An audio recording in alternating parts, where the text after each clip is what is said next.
Hey guys, Wereman here. Welcome back to the workshop. We are doing some rules discussion. We did one of these before with floating crits, just to give it a shot. We're going to do another few, like we'll pre-record a couple and then we'll see what everybody thinks of them. But as I said then, I can't discuss this with myself. I need a partner. So I brought my workshop to young Adam's place. Young Adam, say good day. Hello. It's good to be outside of your brain and back in my home. I long for the days when I used to get outside my brain, but there you go. Such is life. I really enjoyed the last one that we did, actually. That floating criticals it's a very interesting rule, isn't it? I really like it. I think some of these rules are going to just click with some people and they're going to go, oh, holy crap, I like that. Yeah. Most of them, for most people, are just going to be, oh, it's a little bit of extraneous stuff. You don't really need to do it, so why would I try? But some of them are really, really cool. One of the ones that hits with me that I actually quite like, and I did mention it in one of my original audio logs. I think it was the balance one. Where I was saying that you shouldn't really try adjusting anything by more than about, well, when you're first initially starting, 1 or 2 points is pretty good. Changing a die roll by 1 or 2 points. Don't try not to make any modifier more than 1 or 2 points of difference either side. But 4 would be your max. And I was trying to think of one that was over 4 because I knew there were 1 or 2 of them. This was one of the only ones that I could come up with, which is extreme range. Yeah. Now, extreme range basically just gives you what it says on the tin. It gives you extra range on all your weapons. It comes with a few different bits and pieces. We're on page 85 of TAC Ops. If you want optional rules, then TAC Ops is a good one to download or find. Basically, it just lets you shoot your weapons out further. It gives you extra range beyond long range, but it gives you a +6 modifier. Yeah. Now, +6 is huge. That is half what you can roll on those dice. So if you have any sort of other modifiers, you are going to have a hard time hitting anything at this sort of range. But if you have a stationary unit that maybe has some seriously long-range weaponry and you want to add a few hexes to it, this is not a bad move. You just get them to stay still and you ping off at people that are like way away. Yeah. I've got a couple of demo weapons here. I picked all direct energy stuff because they're the easiest ones to muck around with. The medium laser is a 369 weapon. Medium laser is pretty standard, but we'll go through the list here. You can see on page 85 there's a bit of a list of rules. So the following rules all apply to extreme range. Extreme range starts 1 hex beyond long range and extends to a range equal to the weapon's maximum medium times 2. Right? So your medium laser it starts at 10 because your longest long range is 9. So it goes from 10 to 2 times 6, which is 12. So it's only getting you 3 extra hexes for a medium laser, right? But that is not too bad. That's pushing it out almost to PPC range. True. Right? So you're getting that extra little bump. If you're doing this, I would not recommend using medium lasers to do it. Right? I would go with longer range stuff. But everybody knows medium lasers. Everybody knows how they work. They're a fairly standard measure for different things. So yeah, true. Yep. Putting them in this video was probably a good idea. So it becomes a 3, 6, 9, 12. Now, you apply a +6 2-hit modifier to any weapon attacks against targets at extreme range. For any weapon that rolls on the cluster hits table, apply a -2 modifier to the die roll when rolling on the cluster hits table, in addition to any other modifiers. Okay, right? So you want Artemis to help balance that out. Yeah. Definitely. These modifiers never reduce a roll on the table below 2. So you'll still, if you hit, you'll still hit, but your cluster will be very, very reduced. Yeah. So yeah, you want things like Narc, you want Artemis, you want all the funky ammos that you can use that give you better cluster roll Oh, yeah. hits. Yeah. you want to be standing still and you want to try and get those LRMs like on point, because you'll get at least a 2 on the table. Yeah. But it's a lot harder to get solid clusters. So you divide the damage of any pulse weapon by 2, which is a huge drop. Yeah, it is. That is a pretty huge drop. I think a standard inner sphere pulse laser, medium pulse laser does 7? 6. Yeah, it does less than the clans. Yeah, so it'll be 3 at 3 extreme damage. range. What is it? 4, 8, 12, so 16. Yeah. So it'll go out to 16, but it'll only do 3 damage at that 16, and it'll be at a +6 to hit, minus the 2 for pulse. But that's...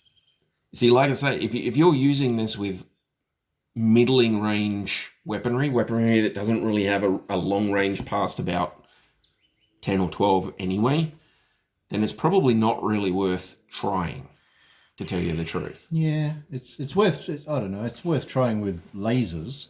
Yeah. At least you haven't got sort of ammo issues. No, But an you LRM can goes take out, the shots. Standard LRM goes out to what, 28? 21. No, but 20, it was double. Yeah, it'll be double the medium. So that's 28. Yeah. So it'll go all the way out to 28, and it'll take a -2 to its cluster hit roll and be at +6 to hit. Ooh. But I mean, as an inner sphere player, that's still pretty good. Like you said, you just don't move. And that is, it's fairly standard. Anything that's like super into LRMs, standing still is something that is going to happen to you. You want to try and get those things to hit. The really extremely long range stuff, you want to try and stand still, because you're usually firing at stuff that's moving quite fast. Yeah. And their modifier plus the 6. I mean, they only have to build up. If you've got a gunnery skill of 4, which is standard, that is, your standard BV gives you a gunnery skill of 4. You add that 6 in, that's 10. Yeah. If he's got anything more than a 1 or a 2 for his movement, you can't hit. So, you know. So your pulse weaponry is divided by 2. You're subtracting 1 point of damage from any direct fire energy weapon or any weapon with the word Gauss in its name, except for hags, for some reason. The hyper assault Gauss rifles don't get that -1. But that means that your medium laser is going 3, 6, 9, 12, but at 12 it's only doing 4 damage instead of 5. I'll take it. Yeah. It doesn't matter. I'll take it. I mean, how many inner sphere mechs have a medium laser? Pretty much all of them. Pretty much all of them. Pretty much all of them. And then you've got the extreme cases like the Komodo, which is just really all only got- lasers. Yeah. But suddenly the thing can shoot out to 12 hexes. You put a good pilot in there. Yes. If we look at something like an Awesome, you've got those 3 PPCs there. Yeah. So the PPC, not including the minimum range of 3, you've got 6, 12, 18. His extreme range is 24. That's three hexes past standard long-range missiles for their long range, right? But you're getting a +6, and you're only doing 9 damage instead of 10.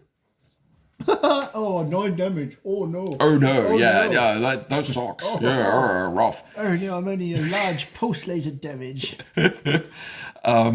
So you're also multiplying damage value of any direct fire ballistic but not Gauss weapons by 0.75, rounding down. So I guess your Act 10 will be doing 9 point something. God damn it. Yeah, 7.5. So your Act 10 does 7.5 damage. It's okay, though. Which is not bad. Yeah. So round down, so it's 7. So you lose 3 points of damage to go out to extreme range for them. And that, you see, all of this stuff makes no difference to me. I don't really mind. Doing a little bit of damage at that sort of range is fine with me. I'm cool with it. Yeah. It's that +6 at the top that kills me. Right? That I don't like my target numbers being modified by anything that I don't want. And that +6 is just, dude. All right. Well, look, what about technology that's out there that can improve on that? Something a C3 that the Draconis C3s, yep. So you could have them out at extreme ranges, and you can still fire as if you're firing at short ranges. Yeah. I think they said, so I was just having a look here. It says that you add another range bracket to the closest member. Oh, okay, yeah. Because the shooter's shooting at an extreme range. So you've got that last one there. So any weapon attack from a weapon at extreme range using C3 system adds one range bracket beyond the closest friendly unit in the C3 system. Yeah, so to be short would become medium. Yeah. So, for example, if a weapon is firing at extreme range and the closest friendly unit is short, the firing unit would determine the final modified 2-hit number as though the closest friendly unit was at medium. Okay, well, that's only +2. As opposed That's to it, +6. as opposed to +6. I will take definitely take that. And also, in the case of special rules that use range as a determining factor and do not specifically mention extreme range, treat extreme range attacks in the same way as long range attacks. Any long range modifiers are also applied to extreme range. For example, null signature systems. Yeah. Increase modifier for long range attacks to +2 to a total of +6. For extreme range, a +2 will be added to the standard +6 for a total of +8. Ooh. So those null system ones are just killer. Yeah. It's impossible to consider every case in the space available. The player's judgment must prevail on occasion. Yeah. Well, look, that's bound to happen, but they've covered a lot of it. They've got basically everything covered there. The stealth systems, I think, just give you an extra modifier over stuff. Correct. So that's fine. So you just add it to the extreme range. Just add it. It's not that big a deal. But that C3, I like that. That fix is pretty good. I would take that C3 over just about everything. Oh, yeah. But, I mean, in comparison to the awesome that we had there, we've got the Clan ER PPC. That's 7, 14, 23, and his extreme range is 28. 28. That is further away than you were pinging me in our clan battle. And So good. oh no, shock horror, it'll only do 14 damage. Ah, Horg. yes. I don't know how I'll cope. But you could stand like a mad dog or a dire wolf or something with some of these ERPPCs on a hill with a good long range of view. Yeah. Stand him still and just ping away at people with no problems. You keep your heat under control, like only fire like in a sequence, and you're bound to miss 90% of them. But those 10% are doing 14 damage at 28 range. Yeah. Yeah. So that's gold. That's so good. that is brilliant. You could also, those pilot cards that they had in the Kickstarters and all that sort of thing. And Yeah. You get when you buy the packs, they've got them in there. This I'm pretty sure there was one there for you could adjust the ranges. So long range becomes your short range modifier. There was sniper or something. It's a range specialist, I think. It was long range specialist or something like that. Yeah, it was something along those lines. So imagine that. Imagine that pilot in that mech with like LRMs or whatever. Yeah. And just oh my gosh. That means though, if you use that SPA and make it extreme range, then your short range firing is at +6. But that's what your lance mates are for. I can stay way back. This is like the general. He's like the general. He's got his T and everything. He's like, yeah. I'm just imagining a longbow with that specialization. Oh, yes. And that'd be Bombardiers, archers. like, yeah. Oh my God. LRM carriers. Hello? An LRM Heavy carrier. LRM carrier. Yeah. Oh my God. I like it. Look, extended range exists in your aerospace stuff. It was part of the standard rules. They have extreme range modifiers, which has the same sort of penalties and things like that. Because you're in space, so you're shooting a long way. But a lot of people have commented on, a long range missile that only shoots like 200 meters or something. Even in modern day things, they've got things that can travel multiple kilometers. Yeah. So I don't know. Maybe that'll help appease those people a little bit. But it's just a game, so don't worry about it. That's it. I mean, this is just an optional rule that is in like the third or fourth book along from what you should be getting. Yeah. So it isn't like carved in stone or anything. And there's nothing to stop people from just making up their own rule. based around it. Like if you want to have extreme range, you can see what we've done here, what they've done there. You've got an idea of what's happening. Just make your own thing up and go, well, we're going to have extreme range, but we'll make it +5 instead of +6. We'll do this, we'll do that, whatever, you know. I don't know. I think I was just thinking the honey badger that I did, he'd be pretty deadly at extreme range. Yes. Because he's got that, I mean, it'd only be, the Act 10 is only doing 7 points of damage, but he could do it at extreme range, starting with a 0 piloting skill, a gunnery skill, and a -1 for the targeting computer, because that'll still technically apply. Still applies, yeah. So my base number, my starting number at extreme range is a 5. Oh, that's doable. That's doable, and even with 2 or 3 points of enemy movement or maybe something in the way, you're still only looking at 6s, 7s, 8s. Yeah, 8 or 9 if their movement. Depending on how they move. Yeah. So if they're getting a +2, say, for movement, which is fairly standard for most stuff, you can usually crank out a 2 if you're lucky. You've got, what, a 7? Plus maybe 1 or 2 things in the way, so maybe an 8 or a 9, depending. But that's actually a doable number rather than 12 or 13. Yeah, that's true. So yeah, it's doable for sure. I'm just, interesting. This is just one more reason for me to go for quality pilots over quality equipment. Because an Act 10, doesn't matter if it's an Act 10 that's like 450 C-bills more than the other one, it's irrelevant, right? I would take a crappy mech with a really good pilot in it over a really good mech with a crappy pilot in it, because I am of the opinion that I can do better with a crappy mech with a good pilot, because I can't roll dice to save my life. So that extra bonus to the target numbers is what I need. And you, with the mercenary mindset, you want to sort of put people first and stuff, and then make your money and maximize my ammunition distribution. Whatever, all of that. Oh dear. Well, we've gone a little over 10 minutes. That's nearly 20 minutes.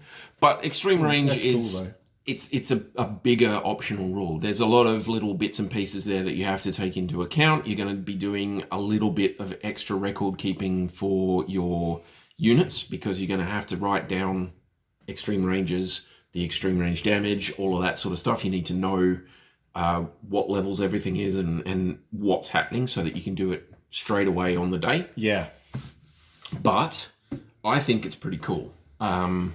Like I say, I don't think I would use it for anything less than a long-range weapon in the first place, because that gives you the maximum distance. Yeah. And killing stuff before it gets near you is my go-to strategy. The C3 thing, I quite like. That would be good, yeah.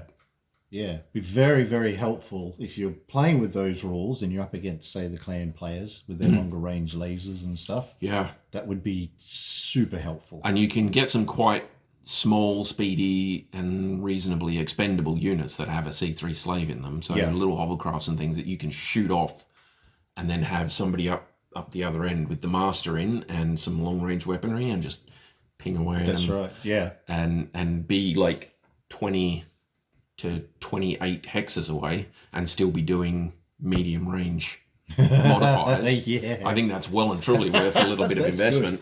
Good. The Naginata comes to mind for the inner sphere, actually.